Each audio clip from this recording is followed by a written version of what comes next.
2019ರಲ್ಲಿ ನರಸಿಂಹರಾಜಪುರದಿಂದ ವರ್ಗಾವಣೆಗೊಂಡು ಸೂರ್ಯ ದೇವಸ್ಥಾನದ ಸರ್ಕಾರಿ ಶಾಲೆಗೆ ಬಂದ ಆರಂಭದ ದಿನಗಳಲ್ಲಿ ಅಮ್ಮಡಿಯ ಸಮೀಪ ರಸ್ತೆಯ ಅಕ್ಕಪಕ್ಕದಲ್ಲಿ ಗುಂಪು ಗುಂಪಾಗಿ ಆಟ ಆಡ್ತಾ ಇರೋ ಮಕ್ಕಳನ್ನ ಗಮನಿಸಿ ಅವರಲ್ಲಿ ಮಾತನಾಡಿದಾಗ ಅವರು ಹೊರ ರಾಜ್ಯ ಮತ್ತು ರಾಜ್ಯದ ಬೇರೆ ಬೇರೆ ಜಿಲ್ಲೆಗಳಿಂದ ಕೂಲಿಗಾಗಿ ವಲಸೆ ಬಂದ ಕೂಲಿ ಕಾರ್ಮಿಕರ ಮಕ್ಕಳು ಎಂಬುದು ಅರಿವಿಗೆ ಬಂತು.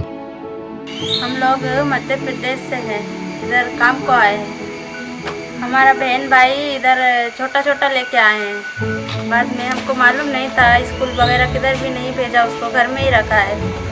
बाद में एक दिन मालूम चला सर टीचर आए हैं इधर सूर्य देवस्थान से.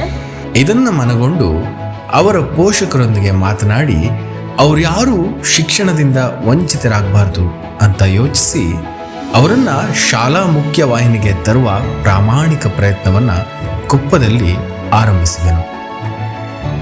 ಈ ರೀತಿಯಲ್ಲಿ ಶಾಲೆಗೆ ದಾಖಲು ಮಾಡಿಕೊಂಡ ಮಕ್ಕಳು ಸರಿಯಾಗಿ ಶಾಲೆಗೆ ಬರ್ತಾ ಇರಲಿಲ್ಲ. ಆ ಸಂದರ್ಭದಲ್ಲಿ ನಮ್ಮ ಶಿಕ್ಷಣ ಇಲಾಖೆಯ ಅಧಿಕಾರಿಗಳ ತಂಡದೊಂದಿಗೆ ಆ ಎಸ್ಟೇಟ್ಗೆ ಭೇಟಿ ಮಾಡಿ ಅವರಿಗೆ ತಿಳುವಳಿಕೆ ನೀಡಲಾಯಿತು. ಜೊತೆಗೆ ರೋಟರಿ ಕ್ಲಬ್ ಸೇರಿದಂತೆ ಬೇರೆ ಬೇರೆ ಸಂಘ ಸಂಸ್ಥೆಗಳ ಸಹಾಯದಿಂದ ಅವರಿಗೆ ಆರೋಗ್ಯ ತಪಾಸಣೆ ಮತ್ತು ಪಠ್ಯ ಪುಸ್ತಕಗಳ ಜೊತೆಗೆ ಅವಶ್ಯವಾಗಿದ್ದ ಬಟ್ಟೆಗಳನ್ನು ವಿತರಿಸುತ್ತಾ ಇದ್ರು.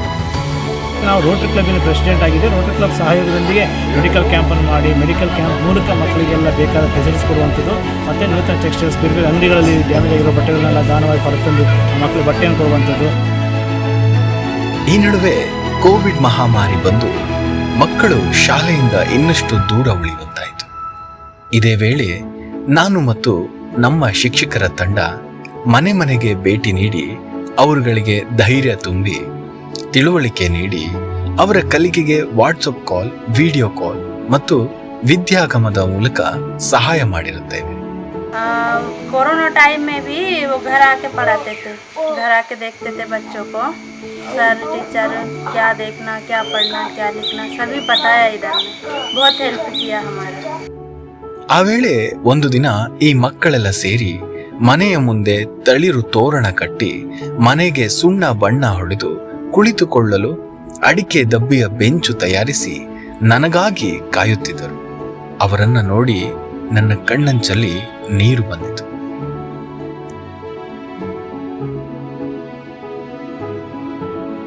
ಶಾಲೆಗೆ ಪ್ರತಿದಿನ ನಡೆದುಕೊಂಡೇ ಬರ್ತಿದ್ದ ಮಕ್ಕಳಿಗೆ ಇನ್ನಷ್ಟು ಅನುಕೂಲ ಆಗಬೇಕು ಅಂತ ಶಾಲೆಗೆ ಬರೋದಕ್ಕೆ ಆಟೋ ವ್ಯವಸ್ಥೆಯನ್ನು ಕೂಡ ಮಾಡಲಾಗಿದೆ. ಮಕ್ಕಳನ್ನ ಗುರುತಿಸಿದ್ರೆ ಸೌಲಭ್ಯವನ್ನು ಕೊಟ್ಟಿದ್ದೀವಿ. ಅವರ ಪ್ರತಿಭೆಯನ್ನು ಒಮ್ಮೆ ಅನಾವರಣ ಮಾಡೋಣ ಅಂತಕ್ಕಂಥದ್ದು ನನ್ನ ಮನಸ್ಸಿಗೆ ಬರ್ತಕ್ಕಂಥ. डेली परमानेंट आटो आ रहा है, परमानेंट लेके जा रहा है. ಹೀಗೆ ಒಮ್ಮೆ ದಾರಿಯಲ್ಲಿ ಬರ್ತಿದ್ದ ಮಕ್ಕಳಿಗೆ ಒಂದು ಪರ್ಸು ಸಿಕ್ಕಿದ್ದು. ಅದರಲ್ಲಿ ಹಣ, ATM card, PAN card, Aadhaar card ಇರುವುದು ಗಮನಿಸಿದ ಮಕ್ಕಳು ನನಗೆ ಒಪ್ಪಿಸಿ ಮಾಲೀಕರನ್ನ ಪತ್ತೆ ಹಚ್ಚಿ ಅವರಿಗೆ ತಲುಪಿಸಿರುತ್ತೇವೆ. ಈ ಪ್ರಾಮಾಣಿಕತೆಯನ್ನ ಮೆರೆದ ಮಕ್ಕಳಿಗೆ ವಿವಿಧ ಸಂಘ ಸಂಸ್ಥೆಗಳು ಅಭಿನಂದಿಸಿ ಗೌರವಿಸಿವೆ. ಇದೇ ಮಕ್ಕಳು ಪ್ರಸ್ತುತ PUCಯಲ್ಲಿ 93% ಅಂಕ ಗಳಿಸಿ ಸಾಧನೆ ತೋರಿದ್ದಾರೆ. ಇನ್ನೊಂದು ಭರತ್ ಮತ್ತು ಶರತ್ ಅಂತೇಳಿ ಒಂದು ಮನೆ 5 ಮಕ್ಕಳಿದ್ದಾವೆ. ಚೈತ್ರ, ಭರತ್, ಶರತ್, ಭೂಮಿಕಾ, ಪ್ರವೀಣ್ ಅಂತೇಳಿ. ಆ ಶರತ್ ಮತ್ತು ಭರತ್ PUC ಮುಗಿಸಿದ್ರು. ನಮ್ಮಲ್ಲೇ ಡ್ರಾಪ್ಔಟ್ ಆಗಿ 15-16 ವರ್ಷ ಸೇರಿದಂಥ ಮಕ್ಕಳು 14-15 ವರ್ಷ ವಯಸ್ಸಿನಲ್ಲಿ 7ನೇ ಕ್ಲಾಸ್ ಮುಗಿಸಿದಂಥವ್ರು. ಆದರೂ ಕೂಡ ಅವರೆಲ್ಲರೂ ಡಿಗ್ರಿ ಮುಗಿಸಿದ್ದಾರೆ. ಈಗ 93% PUCಯಲ್ಲಿ ಮಾಡಿದ್ದಾರೆ. ತುಂಬ ಬುದ್ಧಿವಂತರಾಗಿದ್ದಾರೆ. ಸುಖೇ ಸರ್ ಎಲ್ಲ ನಮಗೆ ತುಂಬ ಸಪೋರ್ಟ್ ಮಾಡಿದ್ದಾರೆ. ಒಳ್ಳೆ ಸ್ಕೂಲು, ಈಗ ಸ್ಕೂಲೆಲ್ಲ ಚೆನ್ನಾಗಿ ಮಾಡಿದ್ದಾರೆ.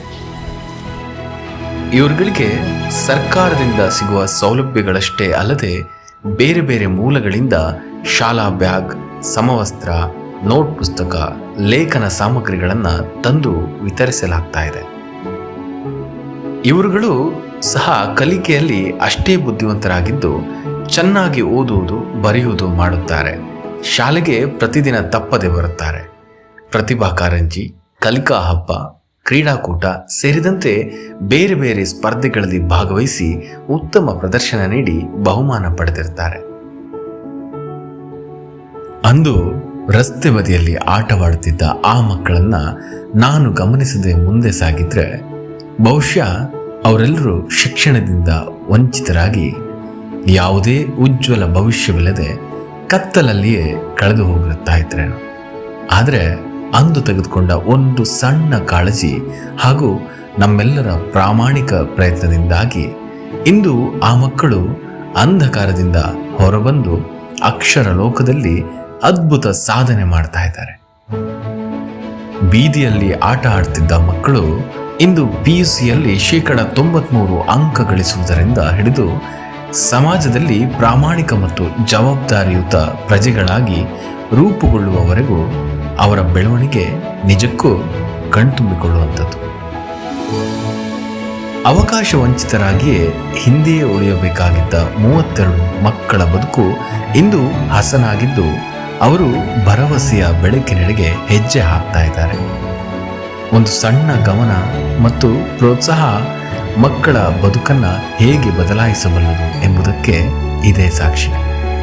ಈ ಮಕ್ಕಳ ಉಜ್ವಲ ಭವಿಷ್ಯವೇ ನನ್ನ ವೃತ್ತಿ ಜೀವನದ ಅತ್ಯಂತ ಸಾರ್ಥಕ ಹಾಗೂ ಹೆಮ್ಮೆಯ ಭಾವನೆಯಾಗಿದೆ. ಧನ್ಯವಾದ.